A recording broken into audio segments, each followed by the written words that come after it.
think this is a publicity stunt because I'm gonna be honest with you, man. I'm eating. For everybody that doesn't know, I have the DVD game mastered.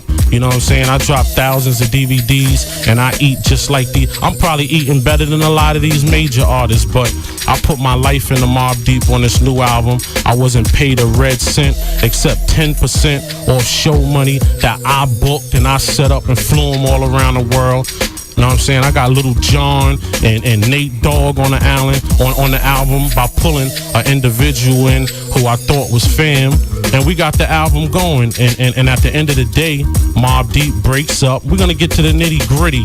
But bottom line, Mobb Deep breaks up. I'm the senior vice president of the label. I'm their security. You got people from my hood, Lake, Mega. We got to sit down over some dinner and talk. You know what I'm saying? Because we all come from the same cut, the same cloth. And we're going to get this thing, you know what I mean, settled up over Prodigy's chain on the side of Nas Central Park stage when things got hectic. And basically, I put my life on the line for these individuals, you know what I'm saying? And at the end of the day, I was basically given a napkin to blow my nose. And I'm going to be honest with you, I refuse to be another Bars and Hooks. I refuse to be another Infamous Mob. And I damn sure refuse to be another Noid. I'm in the game. I put y'all in the game. The connections that y'all have came through me. So what makes you think that I'm not going to prosper at the end of the day? And I'm going to be honest with you, it took my heart and soul to come up here on this mic, because this is personal. These are like I feel like I lost my girl. Do you understand what I'm telling you? And when I leave here tonight, G's up. Straight up. 1-800-223-9797. We got Littles in the building. Yeah. And there we go there. You know, it's like sometimes, man, when I said a little while ago that I put the whole Mobb Deep thing together, I mean that. You know what I'm saying? If all the people that aren't involved with the clique and that aren't involved at Zomba Music Group, all the fans and a lot of different artists. If y'all remember stuff like Club Spirit, Mobb Deep's album release party, 3,600 people in there, you know what I'm saying, packed in at 11 o'clock, MTV, BET, all kinds of press, all on Mobb Deep. These are things that I brought to the table. I sent Mobb Deep to Europe, Littles.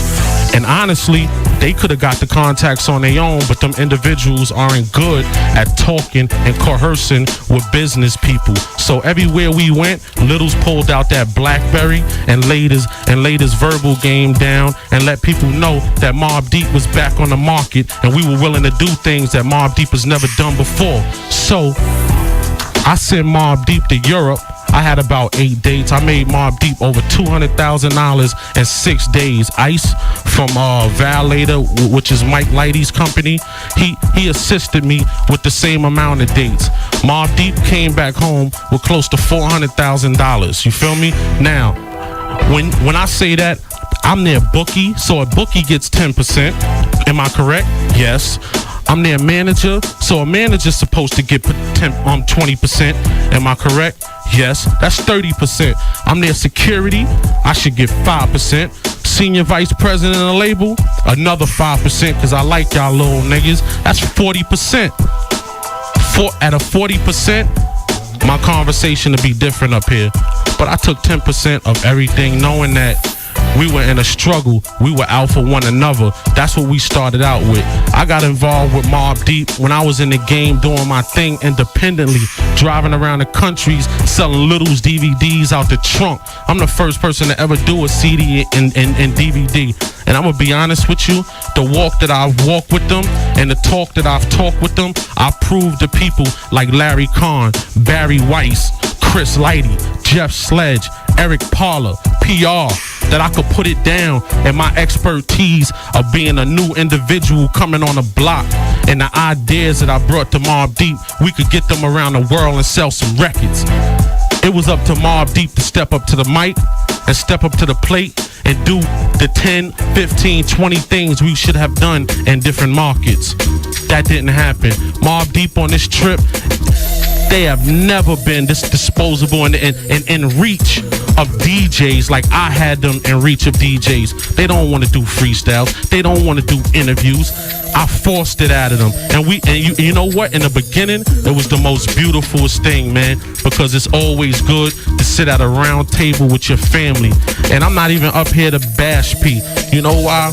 Because it wouldn't be right for me to do that. Homie looked up to me, you know, and I know you do, homie. And I ain't even gonna spread you like I really want to on radio, cause I feel sorry for you. I feel sorry at the end of the day, you're not gonna have no loyal individuals around you, and you lost an individual that put this whole routing together, a down south routing.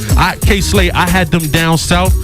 They cut me a check at job to pay for a tour bus. Here I am, a individual who dropped out of 8th grade in Catholic school, only to finish school in prison on my 5-year bid, only to do 2 years in college to come home and take over. You know what I'm saying? I've been embedded in the streets since I was 12 or 13 years old. I watched my brother come up, fed beef, Taheen, what up, homie? You know what I'm saying? I watched other individuals from my hood that were respectable individuals put it down. I was fascinated with that lifestyle, and that's the life I chose. I was the only 15-year-old in Queensbridge with a block. Holla back, you get somebody from Queensbridge on the phone. I'm the only individual beside Ron Artest that pays for little kids to play basketball in the hood. I try to get money from Mobb Deep. I'm taking 10% and they getting more than me. They could at least put 500 a G up here and there. I'm from the hood, and I take care of the hood and my people. Moving along, I set up a down south routing when the Got It Twisted song first started.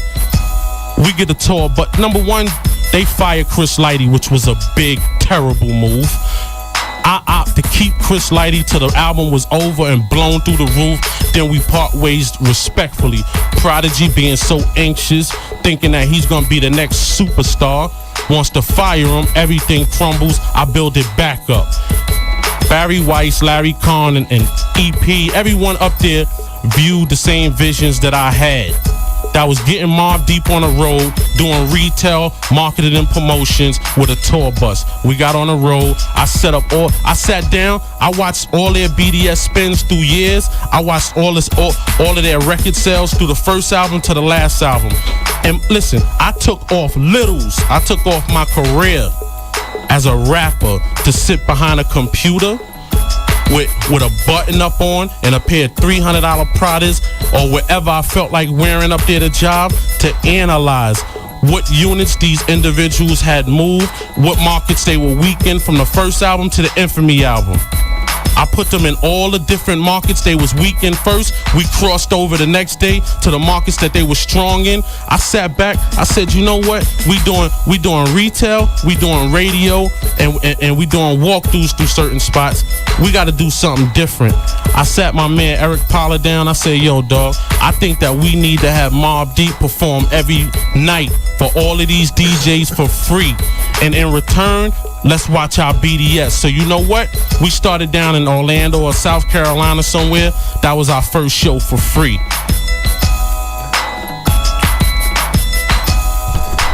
And what happened was, we came back home after 30 days. Got It Twisted was one of the biggest records down south in all of the markets that they were weak in. Littles did that. If it wasn't for me, we wouldn't have sold these 300,000 records. Get it together. All these little flunkies you have rolling around you, Craig Mack and the rest of them, I put food on y'all kids' table, dude. I don't chase groupies around. When y'all hop off stage and want to grab smuts, I'm in my hotel room on a computer trying to plot where we going next, man. Love is supposed to be love. I wasn't supposed to be handed. I'm going to read Prodigy's email in a second and let you see what he sent me, what sparked this. 1-800-223-9797. Just heard it from Littles. 1-800-223-9797. That was Prodigy and Illa G. Littles is still in the building. Yeah. I see Eminem walking around. Eminem's in the building. Yeah. 1-800-223-9797. Don't forget, tonight is going down up at the Golden Lady. Got the mint contest going down. $2,000 cash prize going down. It's crazy. Yo, Littles. Yeah, well, you know what's crazy is that I listened to that song and I feel sorry for Prodigy. I'm so sorry, homie. But you crossed the wrong one. and then you bring Craig Mack with a butter knife to a gunfight with a real G. You ought to be ashamed of yourself. If I never taught you nothing, I taught you how to have class. And what you just did, dissing Tupac and saying people's names who was dead, especially by putting Killer Black in your mouth, you know what I'm saying, and Yammy. Dogs, man. You're confused, you know what I'm saying, and you need to get your life together. You need to call Havoc. That's what you need to do, and stop thinking that Alchemist is going to take you to the promised land. You know what I'm saying? Havoc, y'all dudes started this 15 years ago. Why it's not as tight as it's supposed to be? You dudes are crazy. You know what I'm saying? But I'm going to be honest with you. Like right now, what Queensbridge needs is someone back over and get it popping. And right now, I'm at the point where everybody in the streets knows what's up. Prodigy, you know what's up. You know who fed your kids, man. You got these little monkeys running around with you that's broke. That don't even have as much money as you, and you not popping. I do your shows. I'm the one who put money in your pocket. I know what you working with. You know what I'm saying? So selling a person a car and all that, for you to come back like that, you really put yourself in a dirty situation, because you have everything to lose and I have everything to gain. I'm gonna put you in a coffin verbally. You understand me? And that's what you just did to yourself, man. You made yourself look like a fool. I wasn't trying to battle with you, Prodigy. I was trying to explain to you how I felt, because I tried to take you and Havoc to dinner and sit y'all down and let y'all know the nice way that I had to reside, because I wanted to do littles and I wanted the support from y'all. But y'all opt not to answer phones for one another, nor for me. So I sent the resignation letter in, and then it went further to this. And I'm gonna be honest with you, man. I pray for you, Prodigy. I pray for Mobb Deep, man. And hopefully after this, I hope that maybe one day that they could come together, because I'm gonna be honest, dog. If you can't sell gold or a million together, you're daggone sure not gonna sell it apart. Always remember that, dog. Without the two of y'all are nothing. Y'all are finished. The world will not accept half deep. It's Mobb Deep. It's two individuals, man. And I pray that things come together, man. And Prodigy, you know what's up. We'll bump heads again. You always gonna be my dog through Killer Black. But yo, man, I got to spread my wings and I got to do what I gotta do. And right now, I got the new mixtape dropping tomorrow. It'll be in the streets Saturday. Go pick that up. Know what I'm saying? I got a few situations on the table that I'm shopping. Got PD Pablo, Drew Hill, a bunch of other individuals on the album. And man, I pray for y'all and I wish y'all luck, because I'm gonna be honest with you, dog. What comes around goes around, homie. One. I think this is a publicity stunt, because I'm gonna be honest with you, man.